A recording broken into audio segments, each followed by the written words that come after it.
આજના તાજા અને મુખ્ય સમાચાર. ટીચરે માર માર્યો, બાળકે ખોળામાં પડીને દમ તોડ્યો. Shocking video. પરિવારનો દાવો, ડરના લીધે 6 વર્ષના બાળકને હાર્ટ એટેક આવ્યો. વિશાખાપટ્ટનમનો કિસ્સો. વિશાખાપટ્ટનમના વન ટાઉન વિસ્તારમાં ગુરુવારે 6 વર્ષના બાળકના હાર્ટ એટેકથી મોત થયું. પરિવારજનોનો આરોપ છે કે ક્લાસમાં શિક્ષકે તેના કપડાં ઉતારવાનો પ્રયાસ કર્યો હતો અને થપ્પડ મારી હતી. ઘટનાના સીસીટીવી ફૂટેજ પણ સામે આવ્યા છે. રિપોર્ટ અનુસાર લિટલ્સ ગાર્ડન સ્કૂલ યુકેજીમાં ભણતો પ્રણય તેજરને જ્યારે શિક્ષકે માર માર્યો ત્યારે તે રડતો શિક્ષક પર જ પડી ગયો. તેને કિંગ જ્યોર્જ હોસ્પિટલમાં લઈ જવામાં આવ્યો, જ્યાં ડોક્ટરોએ તેને મૃત જાહેર કર્યો.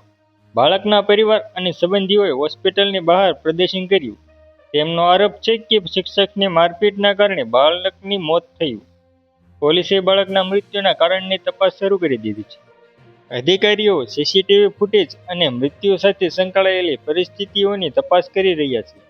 તપાસમાં એ પણ જોવામાં આવી રહ્યું છે કે બાળકને પહેલાથી કોઈ બીમારી હતી કે નહીં. પોસ્ટમોર્ટમ રિપોર્ટ મળ્યા પછી આગળની જાણકારી સામે આવશે. પરિવારે બાળકના મૃત્યુ માટે જવાબદાર લોકો સામે કડક કાર્યવાહીની માંગ કરી છે.